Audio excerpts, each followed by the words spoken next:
Hello, everyone, and welcome back to your daily dose of English, where learning English is easy, practical, and super fun. I'm Tom. And I'm Sarah. Hey Tom, how are you doing today? I'm doing fantastic, Sarah. Really excited about today's topic. How about you? I'm feeling great. And yes, I'm super excited too because we're talking about something that makes so many people nervous, but is actually really important in life. Oh, I know exactly what you're talking about. We're diving into the world of meeting someone for the first time, right? Exactly. First impressions, introductions, breaking the ice, finding common ground, all of that good stuff. And before we jump in, we have a quick favour to ask all of you amazing listeners out there. That's right.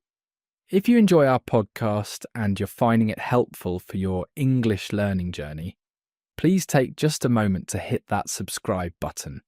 It really helps us keep creating content for you.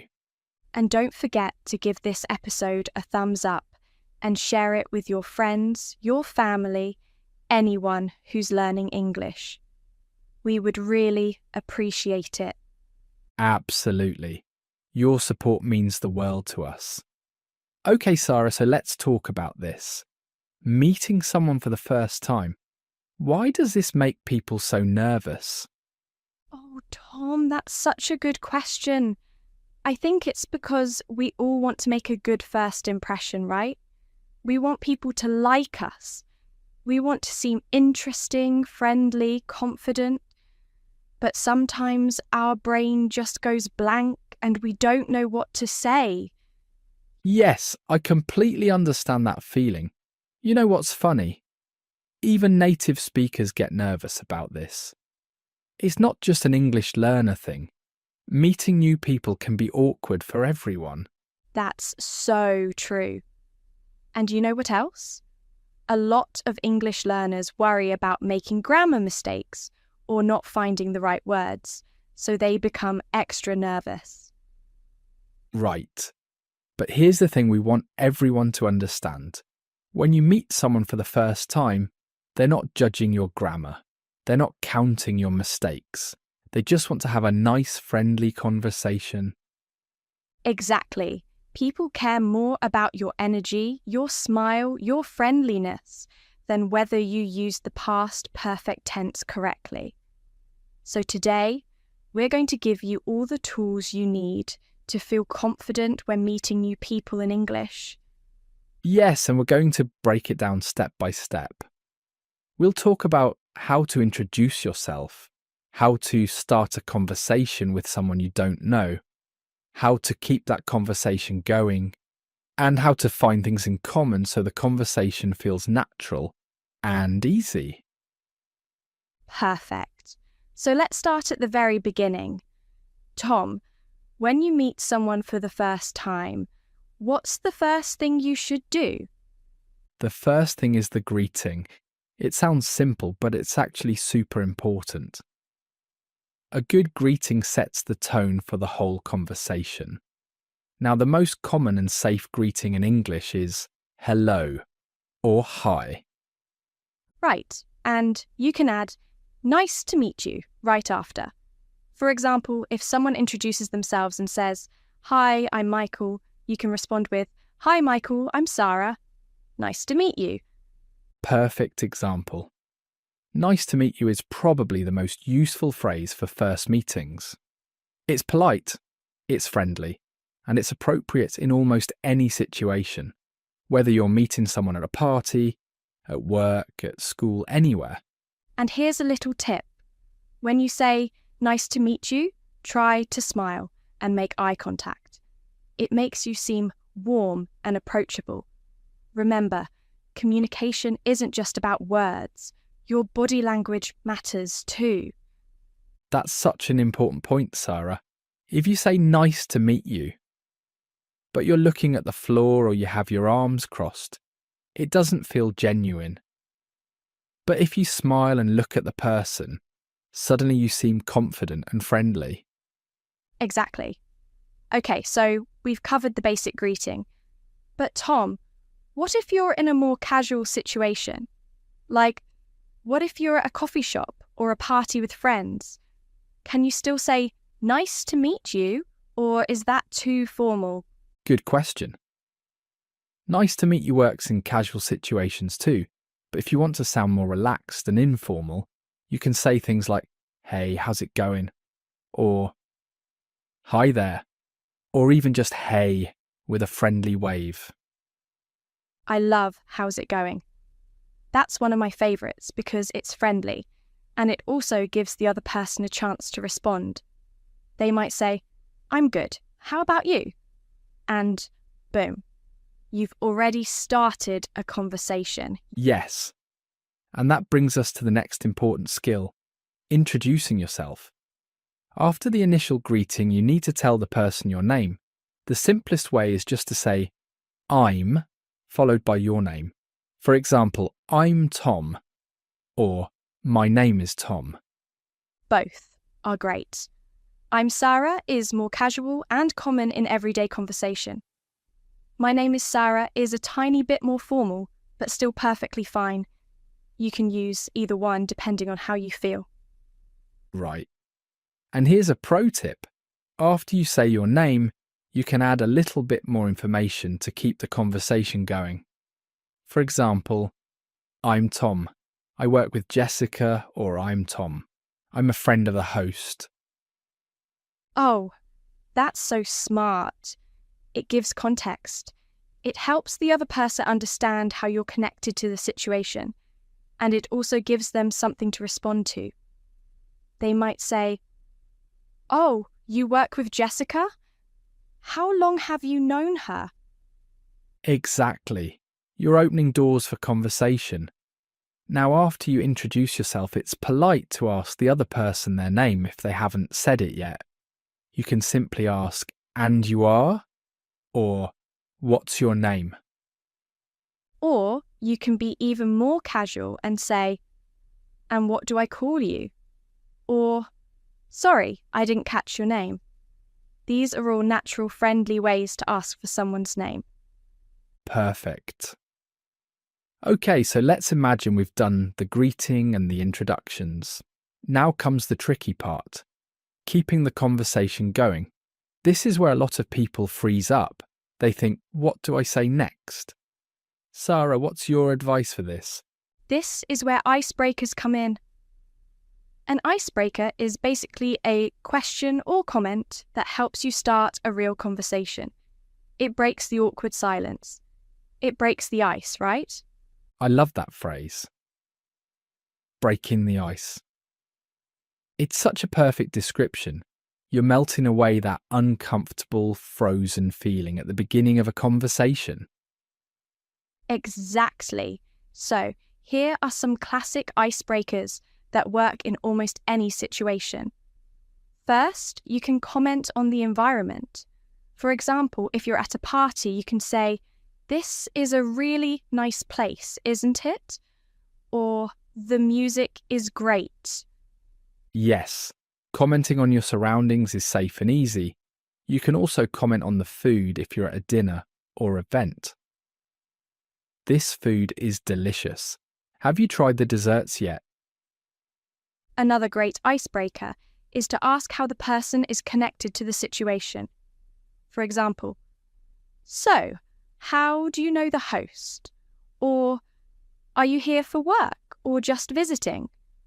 These questions are open-ended, which means the other person can give you a longer, more interesting answer. Open-ended questions are gold when you're meeting someone new. Instead of asking questions that have yes or no answers, you ask questions that require explanation. For example, instead of "Do you like this city?" you can ask, "What do you think of this city?" That's a great example. "What do you think?" is much better than "do you like?" because it invites the person to share their opinion, their feelings, their experiences, and that leads to a real conversation. Absolutely. Now let's talk about finding common ground. This is the secret to making a conversation flow naturally. When you find something you both have in common, suddenly the conversation becomes easy and fun. Yes, common ground means shared interests, shared experiences, or shared connections. It's like discovering, oh, we both love the same thing, or oh, we've both been to the same place. It creates an instant bond. So how do you find common ground? Well, you need to ask questions and share a little bit about yourself. For example, you might ask, so what do you do for work? Or, what do you like to do in your free time? Those are great conversation starters. And here's the important part. When they answer, listen carefully. If they say something that connects to your life, mention it. For example, if they say, I love hiking, and you also love hiking, you can say, oh, really? Me too. Where's your favourite place to hike? Perfect. You've just found common ground and now you can have a whole conversation about hiking. You can share your favourite trails, talk about memorable experiences, recommend places to each other. The conversation practically runs itself. And what if you don't have that specific interest in common? That's okay too. You can still show interest and ask questions. If someone says they love painting and you know nothing about painting, you could say, that's so cool. I've always wanted to try painting. How did you get into it? Exactly. Showing genuine curiosity is just as good as having something in common. People love talking about their interests and they appreciate when someone takes an interest in what they care about. So true. Now, let's talk about some specific topics that work well for first conversations. Tom, what are some safe, universal topics that almost anyone can talk about? Great question. Safe topics for first meetings include things like travel, food, movies or TV shows, hobbies, work and where you're from. These topics are interesting but not too personal or controversial. Yes, those are perfect. For example, asking, have you travelled anywhere interesting recently? Is a great question because most people enjoy talking about travel. Even if they haven't travelled recently, they can talk about places they'd like to visit. Right. And food is another universal topic. You can ask, what kind of food do you like? Or, have you tried any good restaurants around here? Everyone eats, so everyone can participate in this conversation. Movies and TV shows are great too. You can ask, have you watched anything good lately? Or, are you watching any series right now? And if you've both seen the same show, you can talk about that for ages. Absolutely. Now, while we're on this topic, let's also talk about what not to talk about when you're meeting someone for the first time. There are some topics that are generally too personal or too sensitive for a first conversation.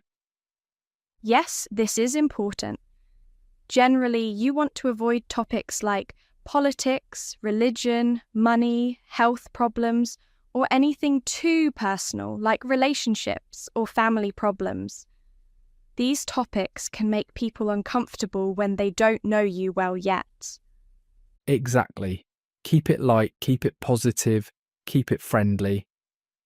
There's plenty of time to go deeper once you know the person better. For now, you're just trying to have a pleasant, easy conversation and make a good impression. That's such good advice. Okay, so let's talk about some useful phrases that can help keep a conversation flowing smoothly. Tom, what are some phrases you use a lot when meeting new people? Oh, I have some favourites. When someone tells me something interesting, I like to say things like, that's really interesting. Or, that sounds amazing. Or, wow, I didn't know that. These phrases show that you're engaged and paying attention. Those are great. I also love using "Tell me more about that" when someone mentions something interesting. It encourages them to keep talking and shows that you're genuinely interested. Perfect phrase. Another useful one is, how did you get into that? This works when someone mentions a hobby or a career. It invites them to tell their story, and people love sharing their stories. Yes, and when you want to relate to what someone is saying, you can use phrases like, "I know what you mean," or "I can totally relate to that," or "same here." These phrases build connection. Absolutely. Now, what about when the conversation hits a pause or an awkward silence? Don't panic. Silence happens and it's normal. You can use this as a moment to transition to a new topic. Right. You can use transitional phrases like, "By the way, I wanted to ask you," or "Oh, that reminds me," or "Speaking of which." These phrases help you smoothly move from one topic to another. Great examples. And here's another tip. If you really can't think of anything to say, it's okay to make a light, friendly comment about the situation. Something like, "It's getting a bit crowded here, isn't it?" Or, "I'm so glad I came to this event." Yes, those kinds of comments can be little conversation restarts. They give the other person something to respond to. Now, Tom, let's talk about body language again, because it's so important and often overlooked. You're absolutely right. Your body language can say just as much as your words, sometimes even more. When you're meeting someone for the first time, you want your body language to say, "I'm friendly, I'm open, I'm interested in talking to you." Exactly. So what does good body language look like? First, face the person you're talking to. Don't stand sideways or look away. Turn your body toward them to show you're engaged. Yes, and maintain eye contact. Not in a creepy staring way, just natural eye contact. Look at them when they're talking and when you're talking. It shows respect and interest. Right. And smile. A genuine smile makes you seem warm and approachable. Even if you're nervous, a smile can help you and the other person feel more relaxed. And pay attention to your posture. Stand up straight. Keep your arms relaxed and open, not crossed. Crossed arms can make you seem closed off or defensive, even if you don't mean it that way. That's such a good point. Your arms should be in a natural, relaxed position. And use your hands when you talk. Natural gestures make you seem more expressive and engaging. Absolutely. And here's something many people don't think about: the distance between you and the other person.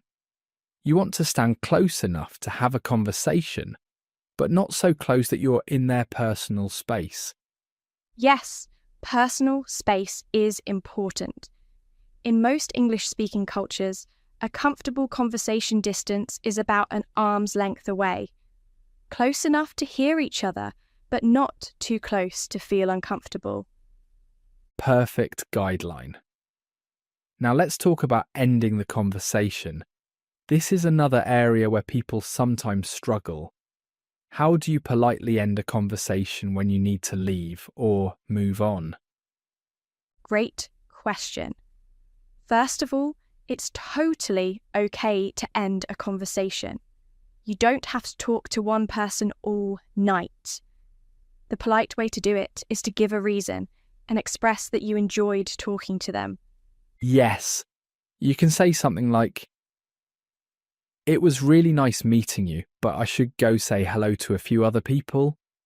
Or, "I've really enjoyed talking to you, but I need to get going soon." Those are perfect. You're being honest, you're being polite, and you're acknowledging that the conversation was pleasant. Another good phrase is, "Let's catch up again soon." if you genuinely want to talk to them again. And if you want to stay connected with a person, this is the time to exchange contact information. You can say, hey, we should stay in touch. Do you want to exchange numbers? Or can I add you on social media? Yes.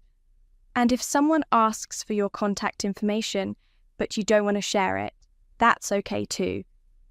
You can politely say something like, I'm not on social media much, but it was lovely meeting you, or just give them a professional contact, like email instead of your phone number. Good point. Always feel comfortable setting boundaries. Now, before we wrap up, let's do a quick role play to demonstrate everything we've talked about. Sarah, imagine we're meeting for the first time at a friend's party. I'll start. Sounds great. Let's do it. Hi there. I don't think we've met yet. I'm Tom. I'm a friend of Kevin's. Oh, hi, Tom. Nice to meet you. I'm Sarah. I work with Kevin at the marketing company. How do you know Kevin? Nice to meet you too, Sarah. Kevin and I went to college together. We've been friends for years. So you work in marketing? That sounds interesting. What kind of projects do you work on? Oh, mostly digital marketing campaigns for small businesses. It's pretty fun, actually. I get to be creative with social media content and advertising. How about you? What do you do? I'm a teacher. I teach English to international students. So I guess we both work with communication in different ways. Oh, wow, that's so cool. I've always admired teachers. It must be rewarding to help people learn a new language. What's your favourite part about teaching? Honestly, I love seeing that moment when a concept clicks for a student, when they suddenly understand something they've been struggling with. That's the best feeling. Do you enjoy the creative side of your work? I really do. I love brainstorming new ideas and seeing them come to life. Hey, this party is getting pretty crowded. Have you tried the food yet? I heard the host is an amazing cook. Not yet, but I was just thinking about grabbing something. Want to check out the food table together? Sure, sounds good. Let's go. Okay, and scene. See how natural that felt.